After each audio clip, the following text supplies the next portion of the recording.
Okay, you guys, I'm at work. I wanted to just do a quick little video about scissors. I basically, there are all different types of scissors, and I feel like that's something that's really not gone over very often in the grooming world. So let's start by talking about just regular straight shears. Now, first of all, I've explained this on my Instagram story, but I've never done it on here. The proper way to hold your scissors: you're gonna do ring finger, pinky, middle index finger, like this. This is what you're looking for. Now you see how contorted my hand is? I'm going to talk about like different types of scissor types and why some are better than others. You'll also notice that these are not fitted for my fingers. Again, I apologize about the barking, but I'm at work, and when you work with dogs, you know, there's going to be barking. Now also notice all these different finger hole types, you see? These are all going to do slightly different things to your hand. So this one, if you notice, contorts my hand even more. Now, my preferred is the swivel thumb. And that is because it is actually made to fit your hand, see? Now look at how natural my hand is laying. Isn't that so much nicer? Sorry about the hair, you guys. You guys know, if you work with dogs, you know, there's just endless hair. So this is my preferred method. You just see how natural it lets my hand sit. My thumb's not all the way down here. You know, it's just, this is how I would naturally hold my hand, like this. You know, you don't hold it with your thumb over here. That's just, and then when you're scissoring, you want your, this blade that your ring finger and stuff is on, that is going to be your stationary blade. This one, the top one, that is going to be your mobile blade, where your thumb is. So the idea is that you don't want to move your whole hand like this. You want to just move your thumb. So that's something to practice. And that's just more ergonomically correct, which just means that it's going to keep your hands better for longer. It's not going to do as much damage to your hands. So I just wanted to talk about how these are different, because I feel like, you know, a lot of people recommend these swivel thumbs, but they don't really tell you why. And these are my most expensive pair of scissors. It's hard to like make that plunge to be like, I'm going to spend $200 on a pair of shears. I wanted to explain to you why it's worth the money, because using that, you know, this is going to save my hands. This is not going to put as much wear and tear on me and cause carpal tunnel as quickly as like these, for example. These are probably my least favorite when they're just across like that. I think that's the most unnatural. I mean, just look at my hand, you know, it just contorts it, and it's just, you know, not ideal for me. I also don't prefer these type of finger rests that come out. These are kind of a pain in the butt. I actually don't really use these shears too much anymore. I just grabbed them to show you an example of the ones that are just straight across like that. I have a lot, you'll notice that, and these aren't all my shears, but this is just a couple to kind of give you an idea. I use a lot that are like this. Again, it's not my preferred, but it's not as bad as like these straight across ones. So these ones are nice. And I also wanted to talk about what's the difference. What's the difference between all these? Like, if you are brand new to this and you didn't know a pair of thinners from a chunker, from a straight, from a curved, what are they? So they all do different things. This, your regular shears, they're gonna take the most amount of hair. These are going to leave you with like a softer finish. They're still taking out a lot of hair because you see it has a lot of teeth, but it gives you a very soft finish. These, the chunkers, they have bigger spaces in their teeth. They do take out more hair at once, but it's not quite like these, for example. Like, these are really gonna like chop, and these don't give you as blended and as finished of a look as these do. So you're like, well, why would you even bother with the chunkers? Well, these are, you know, if you sat there and you, like, if we're working on a Yorkie, for example, you don't want to use straight shears on like a Yorkie, because they're going to leave you with a really harsh line. If you do the chunkers on them, they're going to still take out a good amount of hair, but it's not going to leave you with that harsh line. You could do the same thing with thinners, but you would be there all day. These are really just meant to give you like a nice blended effect. Now, some people do use their thinners full time like that. I prefer, I'll start with the chunkers to kind of get the length and stuff I want, and then I'll blend the edges with these. So these are really nice if you're just trying to get like a really blended feel at the end and not, you know, like a hand scissor, like a poodle, for example. You would want to use these like thinners, and these are really great for a big variety of dogs. Also, another important thing to add, if you're looking and you're like, I mean, these are cute, like we got a little pearl. Oh, I just noticed my pearl fell out. Oh my goodness. But you know, you've got a little scorpion stuff, like those are cute, but what do? This tightens and loosens your shears. So you don't want them so loose that, you know, it's bending the hair, but you don't want them so tight that you're grinding down your blade.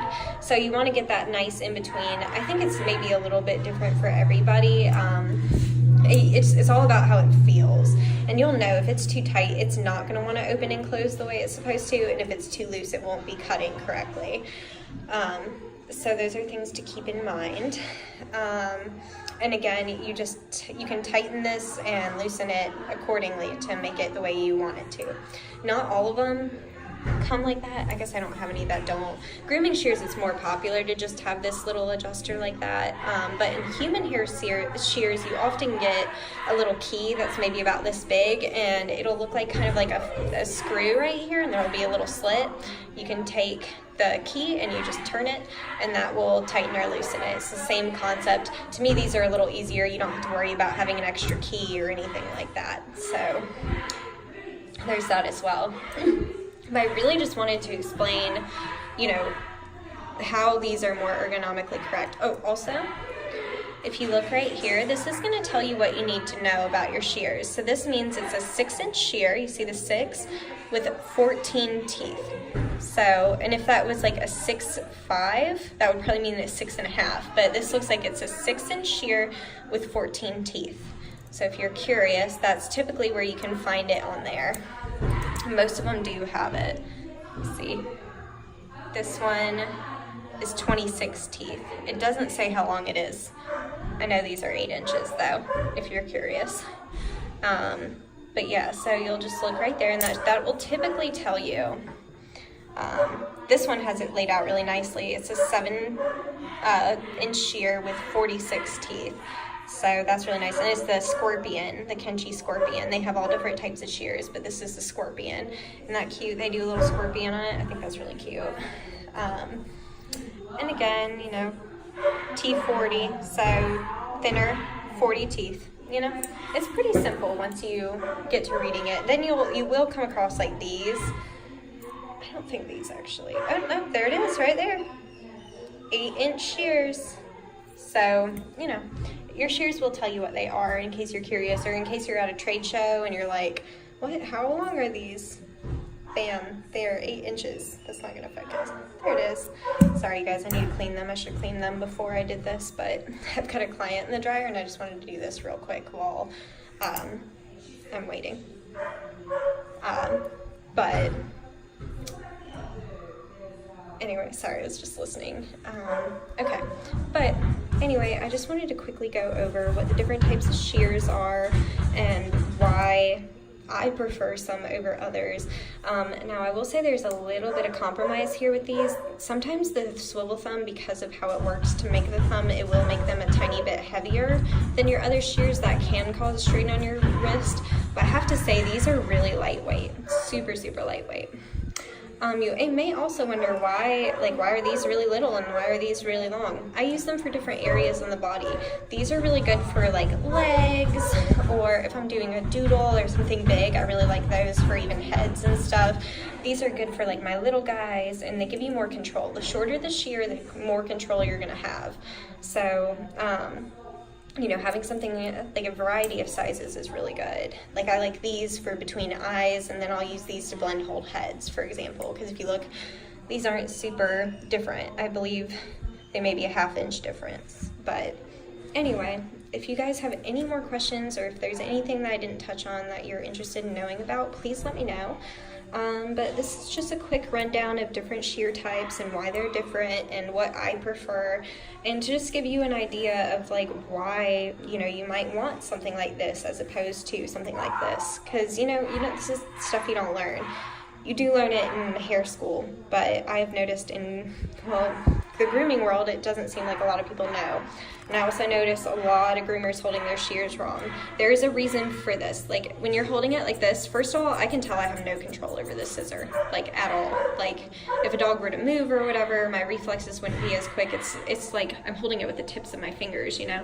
When you're holding it correctly, now this whole thing's like in my hand. I have control over this. If a dog moved, I'm ready. Whereas like this, like I feel like I'm about to drop on, you know what I mean? So there is a reason. This is how we naturally want to do it, is like hold it like this, and then you're looking at it and you're like, but how does this work? And that's because it's not designed to be held like that. So this is really important to make sure you're holding your scissors correctly. Again, this is going to save your hands. So again, just a quick rundown. I hope that this was helpful. And yeah, thank you guys so much for watching, and I will see you in my next one. Bye! I forgot to talk about what curve shears do. These are by Joshua Morales, and they're really nice. These are my favorite curve shears. The reason that you would use a curved thing is for curved things, like feet, and for faces and areas like that.